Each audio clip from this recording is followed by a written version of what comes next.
วันนี้ก็เดี๋ยวดีด้วยมาวันเรียนตกมีฝันหน้าบ้ามีตัวกาปองช่างนอกมีอะไรนี่จังพักมาบะมึงช่างนะช่างมีช่างมีช่างดักเก้ไปเจอกลุ่มแนวไปแนวช่างดักไม่ดึงแต่จังทำกิจการช่างนอกด้วยพวกช่างมีในมีพอกิจการโอ้จังเกเรบุกจังตุ้มช่างนอกมีวิองเทยุดเดียวบุกในจังทำกิจการด้วยช่างนอกมีเนี่ยจังแบบนี้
คุณผู้ฟังเป็นว่าอายะยังเตยยุดเดียวเชิญไว้บิตาโมเรครูบางนี้เนาะสนองและก็มิมาเฮเป็นปนี้เกิดนภาปิญโยบางไกลครับไกมันในเอาทุกลีพันเป็นกำไมกำปลากับพงวังสนองโยยังไรเท่ากับยังเตยเม็ดว่าอายะยุดเดียวเชิญไว้วัดปลายไตชิบิตาโมเรครูบางนี้เนาะสนองเอาบิตาตัวมังเงาที่บิตาเจมุตไรบางลำไรตัวพลมาเพราะอะไรบางอย่างตะเกยงอกเลยกบเพราะตรงกระอะไรบางอย่างบ้านอยากเอามาเล่นกระเม็ดเยอะแกงปรันชัวและกระหม่อมตัวจุ่มริบจูบิตาสาไกลหักมากใดอาสมบัติตั้งเลยเท่าห่างไกลจากเย้ายงเทยเบ็ดว่าเอ้ยยะหยุดเย้าเชนมวยวัดประเทศจีบิตาโมเรกรูบางนิโนสนอบิตาตัวเมงเอาตีอาบิตาเจมุตไรดังในอายกมุงแกบิตาโมพาเปรย์ไกลนึกนัวห่างไกลหักมากรำไปพิจารณาเพราอาตุกไกลมายุนเปรย์ตัวโชว์ดมกราไกลขับเกยตัวขยูนันเอากันมาในอาสมบัติตั้งเลยเท่าห่างไกลจากเย้าvâng thưa quý vị và các bạn thân mến, theo sở giấc của ban tổ chức,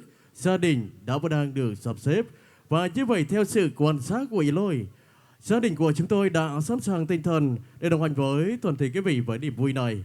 Và cho phép tôi xin được thay lời cho gia đình đỡ lời mời cho cô dâu chú rể. Xin được trân trọng quý mời tất cả quý vị khách quý quang viên nhà nhỏ.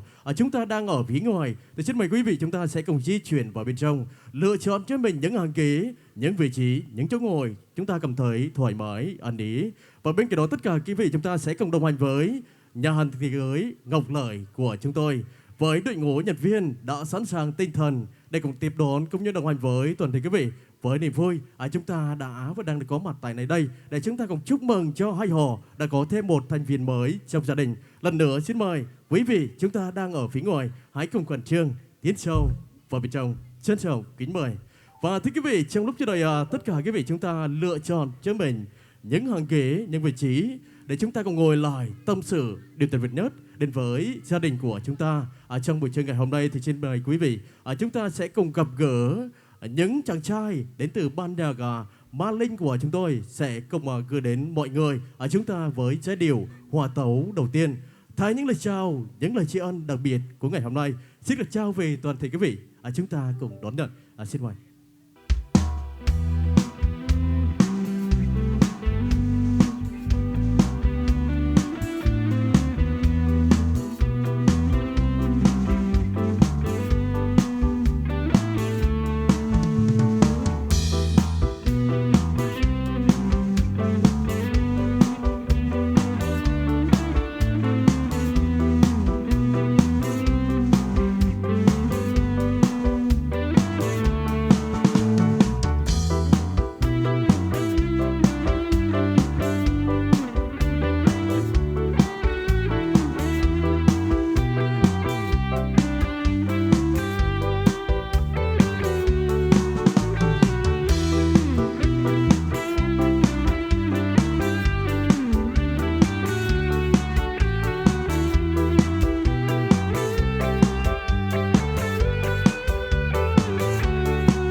Và thưa quý vị, như vậy chúng ta vừa được đến với giai điệu hòa tấu đầu tiên đến từ ban nhạc Amalin của chúng tôi.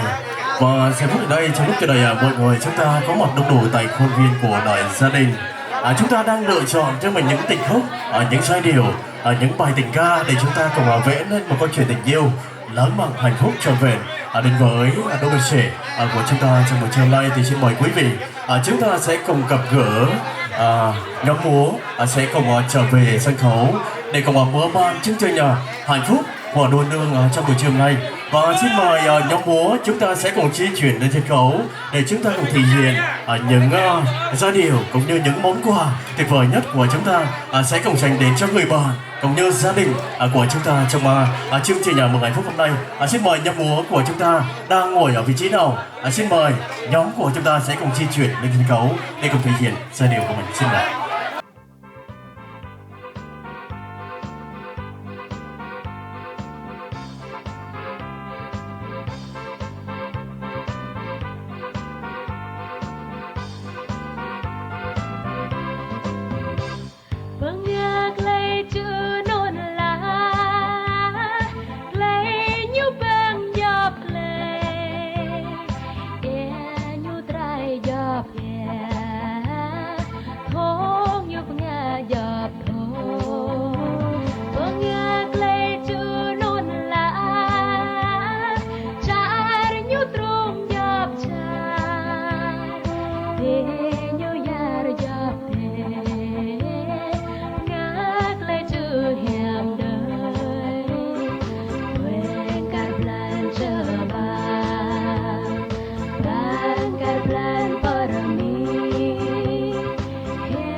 Cô dâu và bên chú rể tốt, tay trong tay họ đang dìu nhau.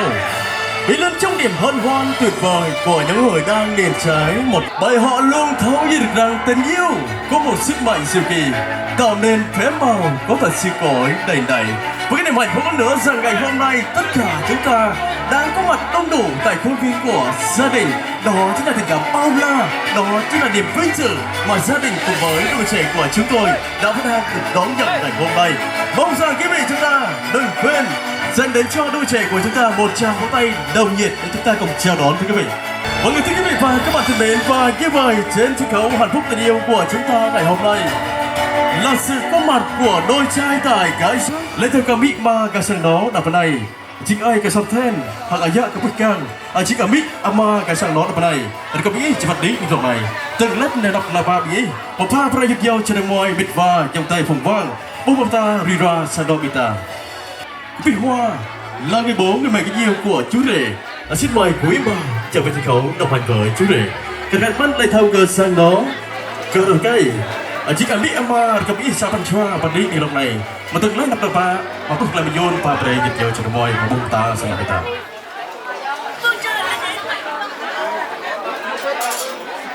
Mọi người thưa quý vị và các bạn thân mến, và như vậy trên sân khấu hạnh phúc tình yêu của chúng ta ngày hôm nay là sự có mặt đông đủ của hai bên gia đình. Nhà gái hân hoan mừng sinh quý, nhà trai hứng hở đón dâu hiền, hai bên gia đình xung vầy. Anh đi làm rể, em về làm dâu. Gia năm chọn lấy một ngày chọn lấy một giờ là đây. Và như vậy theo giờ giấc của ban tổ chức, gia đình đã đang được sắp xếp.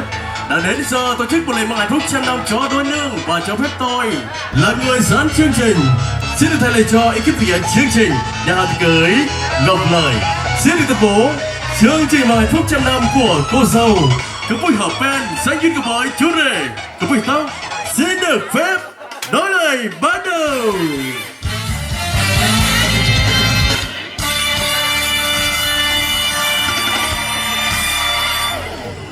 Vào ngày thứ tư quang ghi họ và cái kính thưa bạn bè kính mến của cô dâu và chú rể thật nhiều, và để đáp lại tấm chân tình của toàn thể các mọi người chúng ta đã không quản ngại đường xã xa xôi về đây cùng chung niềm tự hào với đại gia đình trong niềm hạnh phúc trăm năm ngày hôm nay đã có thêm một thành viên mới trong gia đình. Thì ngay bây giờ xin mời quý vị chúng ta sẽ cùng gặp gỡ và cùng đến với những lời chia sẻ, những lời cảm ơn chân thành sâu sắc đến từ vị đại diện của gia đình họ nhà trai.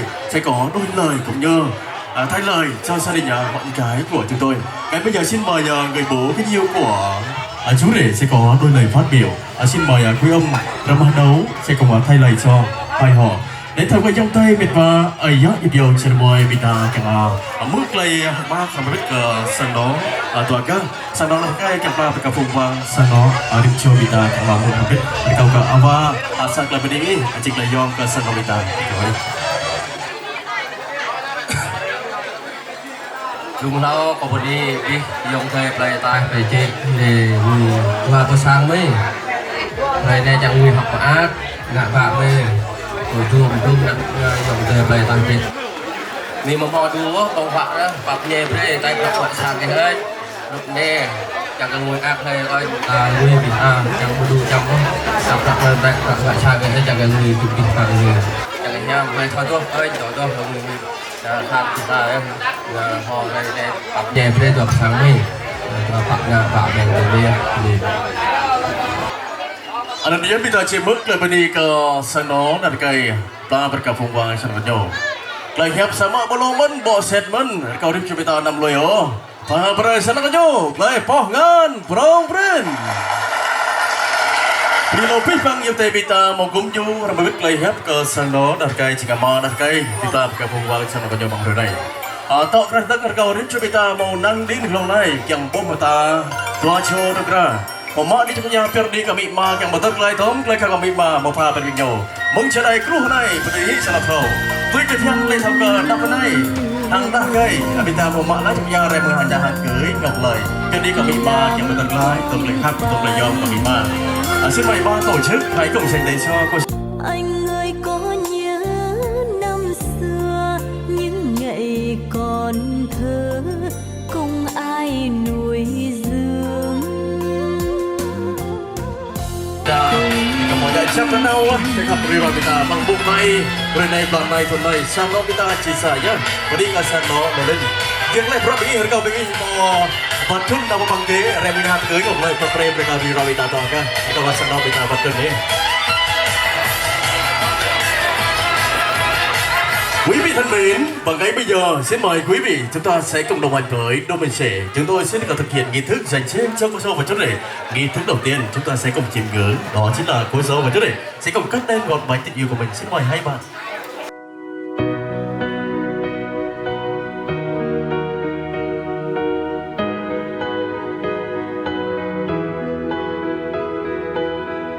My whole world changed from the moment I met you, and it would never be the same.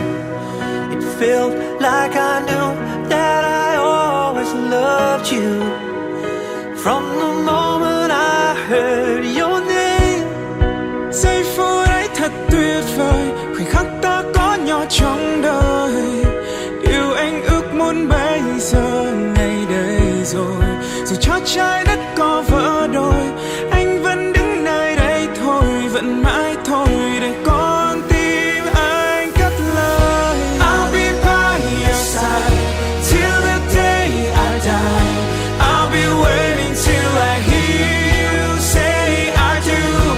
Something old, something new, something borrowed, something blue. I'll be waiting till I hear you say I do. Hãy lau khô dòng nước mắt, gạt hết đi lòng dối bời, để anh được thấy em luôn mỉm cười. Hãy luôn siết chặt tay nhé, mọi khó khăn cùng đương đầu, một hạnh phúc giữ gìn cho nhau. Now everything was perfect. I knew this love was worth it. I'm a miracle in the making. Until this world stops turning, I'll still be here waiting and waiting to make that vow that I'll be by your side till the day I die. I'll be waiting till I hear you say I do. Something old, something new, something borrowed, something new. I'll be waiting till I hear you say I do. Chỉ cần mình cùng bên nhau, bao gian nan sẽ qua mau. Anh sẽ mãi luôn che chở em cuộc đời mãi sau. I do love you. Yes, I do love you. I'll be waiting till I hear you say I do. 'Cause I love Các bạn thân you. mến, và như vậy chúng tôi đã hoàn tất buổi lễ một hạnh phúc trăm năm cho đôi nương của chúng ta trong buổi trưa ngày hôm nay. Và giây phút hôm nay xin được gửi chào cô dâu và chú rể về với vòng tay yêu thương của toàn thể quý vị, và bên cạnh đó đôi bạn trẻ của chúng tôi cùng với gia đình hai bên sẽ cùng đi từng bàn đồng hành với toàn thể quý vị. Chúng ta đã không quản ngại đường xã xa xôi về đây cùng chung niềm tự hào với đại gia đình trong niềm hạnh phúc trăm năm ngày hôm nay đã có thêm một thành viên mới trong gia đình, và cùng chúc phúc cho đôi bạn trẻ trăm năm hạnh phúc. Thì xin mời quý vị chúng ta sẽ cùng sẵn sàng tinh thần để chúng ta cùng gặp gỡ và đồng hành với đôi bạn trẻ sẽ cùng đi từng bàn đồng hành với toàn thể quý vị ngày hôm nay thưa quý vị. Và ngay bây giờ xin mời quý vị chúng ta sẽ cùng trở lại với món ăn đến từ nhà hàng tiệc cưới Ngọc Lợi của chúng tôi. Mọi thắc mắc, mọi nhu cầu, xin mời quý vị chúng ta sẽ cùng đón nhận thực đơn mà nhà hàng tiệc cưới Ngọc Lợi đã để sẵn từng bàn. Mời toàn thể quý vị chúng ta cùng tham khảo và sẻ chia. Xin được thay mặt cho nhà hàng tiệc cưới thay lời cũng như thay lời cho nhà hàng tiệc cưới Ngọc Lợi, xin được chúc quý vị chúng ta có một buổi trưa thật là ngon miệng, tràn đầy niềm hạnh phúc đến với gia đình cũng như đôi nương. Và thưa quý vị, chúng ta sẽ cùng khép lại chương trình thứ nhất, trở lại với chương trình thứ hai, đó chính là chương trình văn nghệ, để chúng ta cùng mang lại những tình khúc và những giai điệu, những tiếng hát gửi gắm đến đôi bạn trẻ lời chúc của chúng ta. Mong rằng ca khúc đó sẽ là món quà âm nhạc đặc biệt nhất để cùng cầu chúc cho đôi bạn trẻ trọn vẹn trong buổi trưa hôm nay thưa quý vị. Và trong lúc chờ đợi mọi người, chúng ta đang thưởng thức món ăn đến từ nhà hàng tiệc cưới Ngọc Lợi, cũng như lựa chọn cho mình những tình khúc ngọt ngào dễ mến để cùng đồng hành với ban nhạc Amalinh của chúng tôi. Thì cho phép Eloy.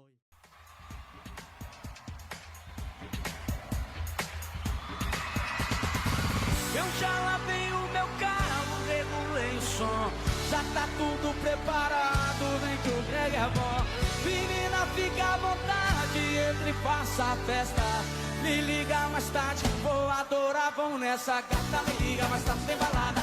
Quero curtir com você na madrugada, dançar, pular até o sol raiar. Gata, me liga mais tarde, tem balada. Quero curtir com você na madrugada, dançar, pular. Que hoje vai rolar o tchê tchê tchê tchê tchê tchê tchê tchê tchê tchê tchê tchê tchê. Gustavo Lima e você tchê tchê tchê tchê tchê tchê tchê tchê tchê tchê.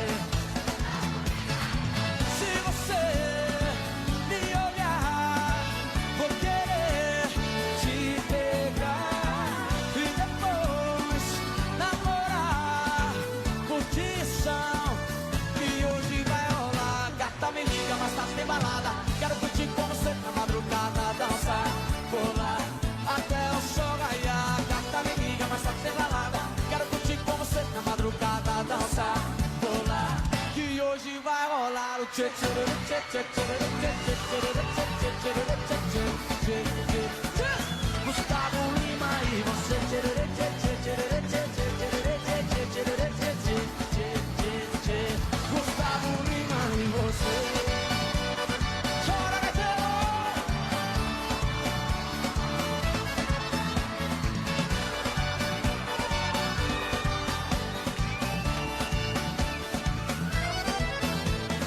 Gata, me liga, mais tarde tem balada. Quero curtir com você na madrugada, dançar, pular até o sol raiar. Gata, me liga, mais tarde tem balada. Tem Gustavo Lima até de madrugada, dançar, pular.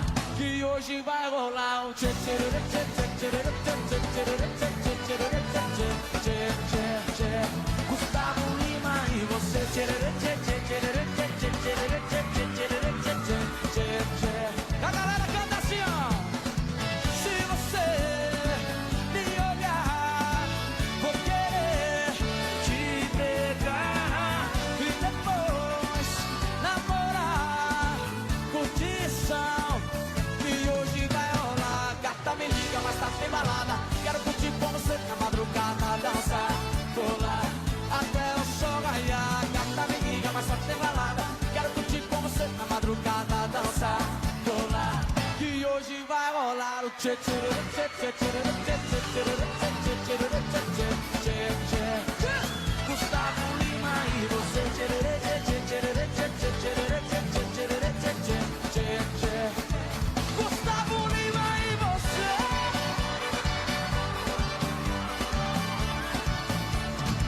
Gustavo Lima. Rem rue rem ti, tale mang yam ne mak u ak ni, tale show min, ne chit ne klok lao ấy. Come on, yo.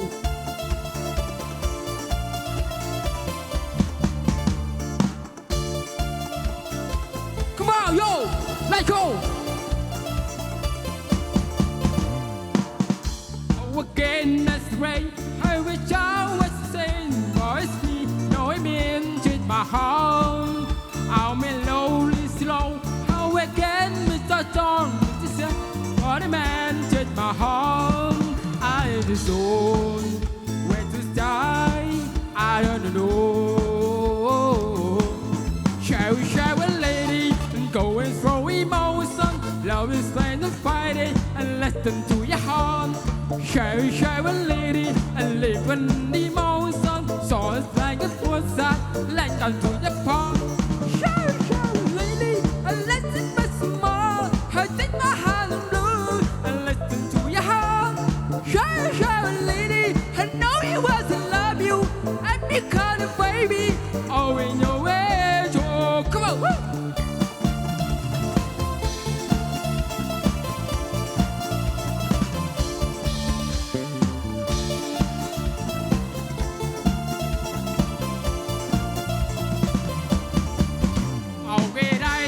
I don't want to know.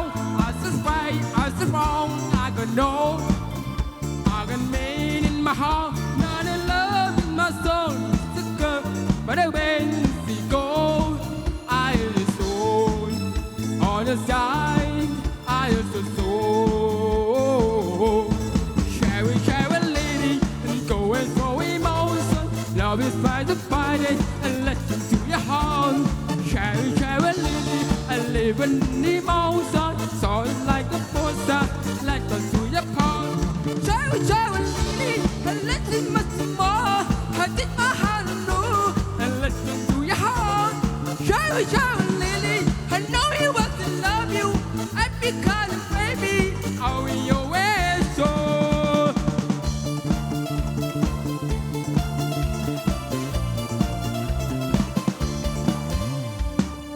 Travel, travel, Lily, and going for emotion. Now beside the Friday, I listen to your heart. Travel, travel, Lily, and live an emotion. Saw them like a monster, let go to your heart. Travel, travel, Lily, and live an emotion. Saw them like a monster, let go to your heart. Travel, travel, Lily, and live an emotion. Saw them like a monster, let go to your heart.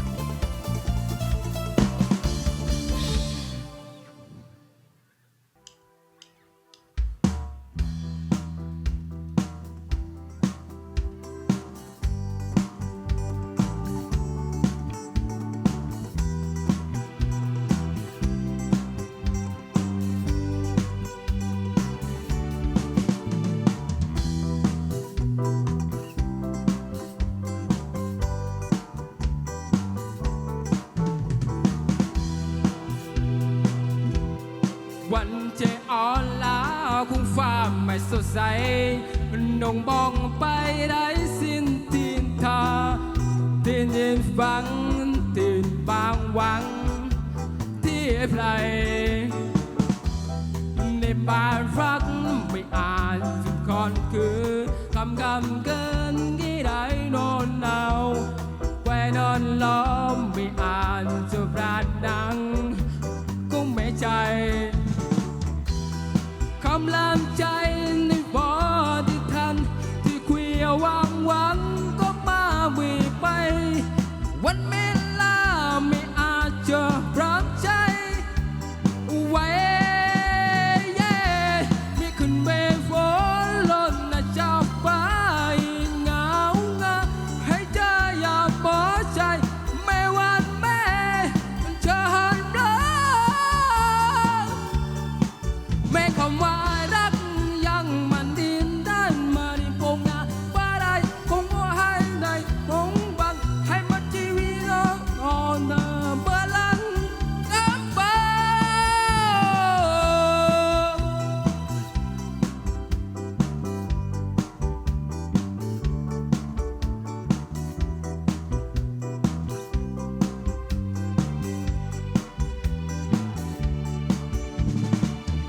วันจะอ่อนล้าบุญความไม่สดใสดุมองไปได้สิ้นทิศทางคำลำใจที่โฟเดกันที่คุยหวังก็มาวีไปวันแม่ลาไม่อาจจะร้องใจเว้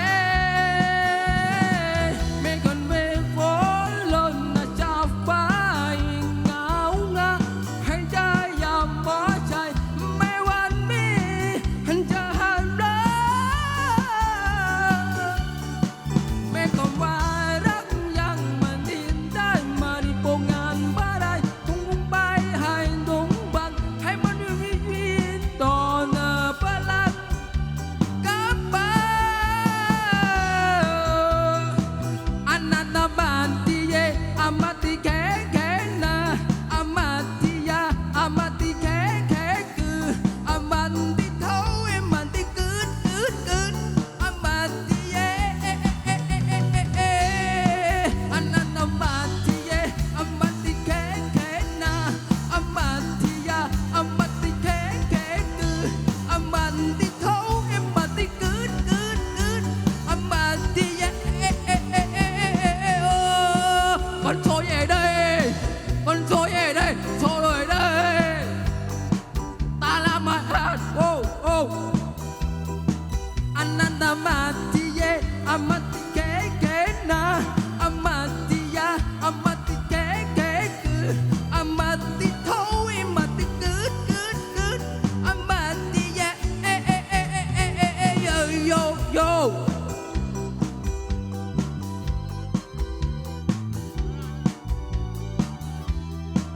ngồi ngày tình ngồi ngồi nghỉ đi. Vâng, xin được phỏng vấn idol thêm tí nha. Anh có vợ chưa? Anh có vợ chưa? Có. À có rồi hả? May đấy. Anh mà chỉ có vợ là mấy bà chết luôn. Rồi mời anh về xuống. Vâng, rất là tuyệt vời. Một tràng vỗ tay cho idol team của chúng ta thưa quý vị. Vâng, xin cảm ơn rất là nhiều và quay trở lại với chương trình nhà văn nghệ. Sau đây chúng ta sẽ cùng gặp gỡ một dòng ca nữ sẽ cùng trở về sân khấu để cùng mang lại một tịch khúc, một giai điệu để cùng góp vui chương trình nhà văn nghệ hôm nay. Xin mời bạn Hờ Thúy sẽ có món quà kế tiếp. Xin mời bạn. Chúng ta xen kẽ nhau nam nữ cho công bằng. Thưa quý vị. Vâng, xin mời bạn Hờ Thúy đâu ạ? Vâng, xin mời bạn trở về sân khấu.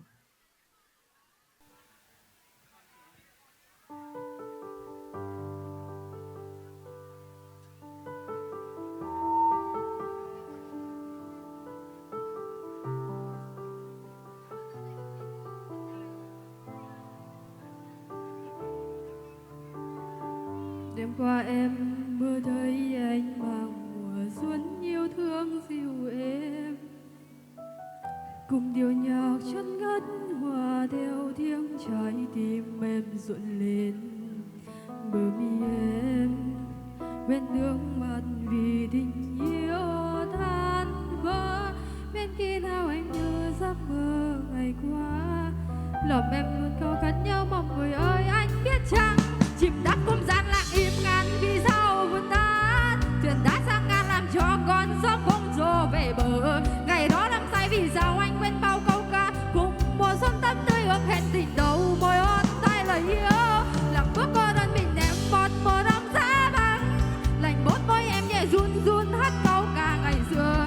Chỉ biết mắt anh là đau thương dù còn vương vương, em sẽ tin giấc mơ có thật. Em chờ anh.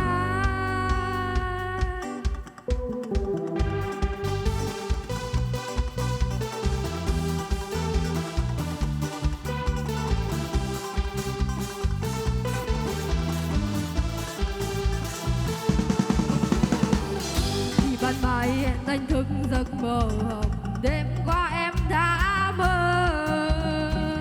Người giờ này đã đến một nơi rất xa xăm bên con đời. Bờ mi em quen được bạn vì tình yêu tan vỡ, biết khi nào em như giấc mơ ngày qua. Lòng em luôn cao gánh nhớ mong người ơi anh biết chăng, chìm đắm không gian lặng im ngàn vì sao vượt tan, thuyền đã sao ngàn làm cho con sóng không trôi về bờ. Ngày đó năm say vì sao anh quên bao câu ca, cùng mùa xuân tắm tươi ước hẹn tình đầu môi hôn thay lời yêu. Đọc bước cô đơn mình em một mùa đông giá băng, lạnh bốt môi em nhẹ run run hát câu ca ngày xưa. Chỉ biết mất anh là đau thương dù con phân vân, em sẽ tin giấc mơ có thật. Em chờ anh, chìm đắm không gian làm im ngàn vì sao vượt tan, thuyền đã sang ngàn làm cho con sóng không xô về bờ. Ngày đó năm say vì sao anh quên bao câu ca, cùng mùa xuân tắm tươi ước hẹn tình đầu môi hôn tay lời yêu. Lặng bước cô đơn mình em một mùa đông giá băng, lạnh bốt môi em nhẹ run run hát câu ca ngày xưa. Chỉ biết bắt anh là đó thương dù con vượt vương, em sẽ tin giấc mơ có thật. Em chờ anh.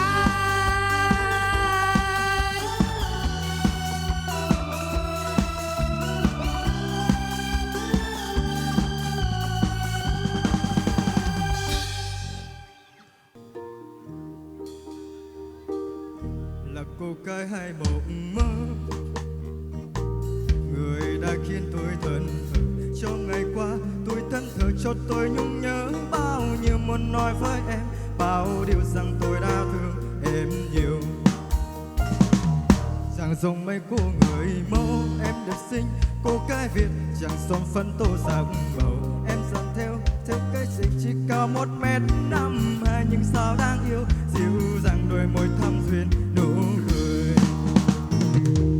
Tôi thì là duyên em, người thuận thì tôi sai, từ chuyện mẹ cha xí thương đến vợ chồng. Thương em để lâu hết em u sầu, nay nói ra cho hết đau đầu. Rồi ta sẽ thật hạnh phúc, cùng nhau sống trong mái nhà.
bờ môi, phải chăng người trao cho riêng mình tôi.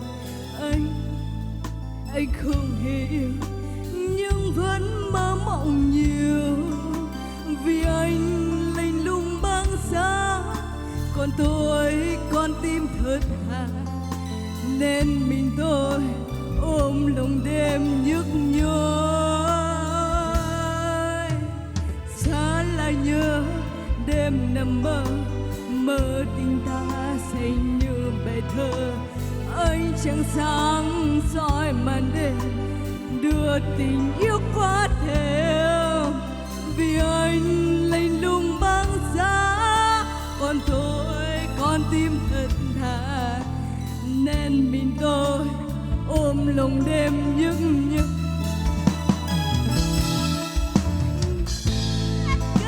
Vì anh hững hờ, dù biết sẽ buồn lòng vẫn mãi chờ một mai đường xa chung đôi. Tình tuyệt vời lên ngỡ, tình yêu của những phút đầu tựa như phép mờ, sưởi ấm gói lòng vượt qua nỗi sợ, để đêm mùa đông trôi xa, nụ cười rạng ngoại trên môi thiết tha.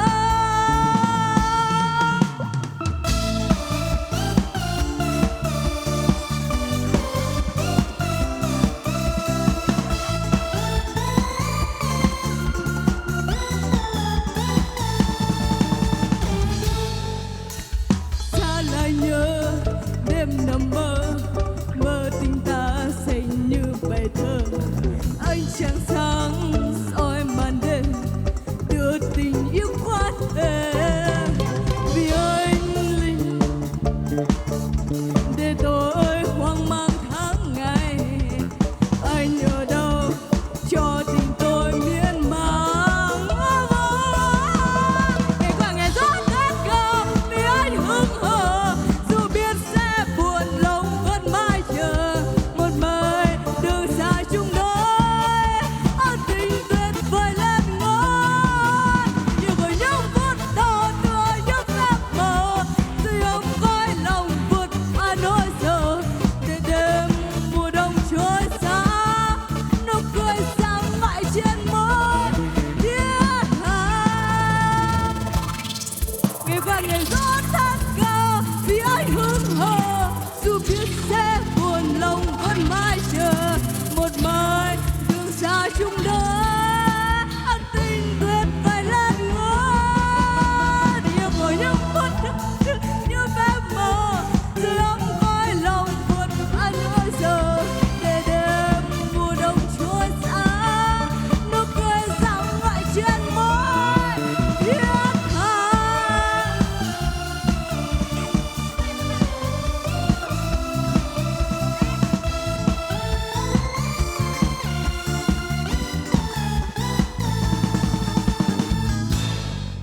Quá trời tuyệt vời.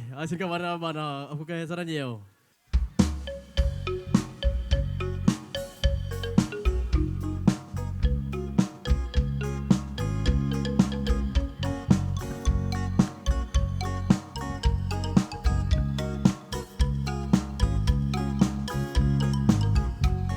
Ôi cô em xinh đẹp kìa, tại sao nhìn anh như thế?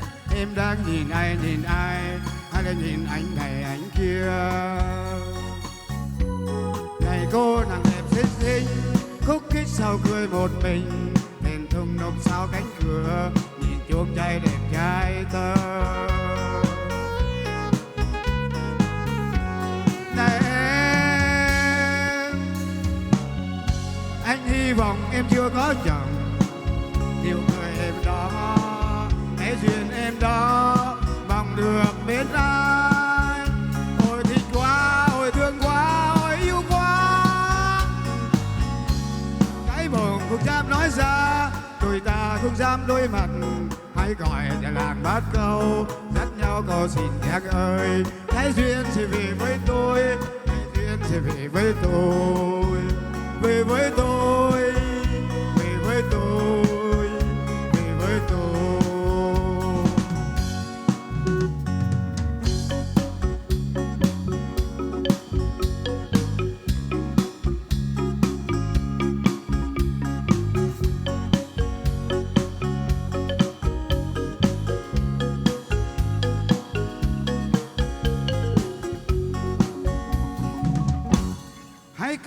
xinh đẹp kia. Tại sao nhìn anh như thế? Em đang nhìn ai hay là nhìn anh này anh kia? Này cô nàng đẹp xinh xinh, khúc khích sau cười một mình, thèn thùng nộp sau cánh cửa, nhìn chung trai đẹp trai thơ. Em, anh hy vọng em chưa có chờ điều người em đó, cái duyên em đó mong được bên anh. Ôi thích quá, ôi thương quá, ôi yêu quá, đáy bụng không dám nói ra, đôi ta không dám đối mặt, hay gọi là làng bát câu, dắt nhau có dịp nhạc ơi. Cái duyên sẽ về với tôi, cái duyên sẽ về với tôi, về với tôi, về với tôi, về với tôi. Em, anh hy vọng em chưa có chồng, điều người em đó, cái duyên em đó mong được bên anh. Ôi thích quá, ôi thương quá, ôi yêu quá, cái bầu không dám nói ra, đôi ta không dám đối mặt, hay gọi là làng bát câu, dắt nhau cô xin nhạc ơi. Cái duyên sẽ về với tôi, cái duyên sẽ về với tôi.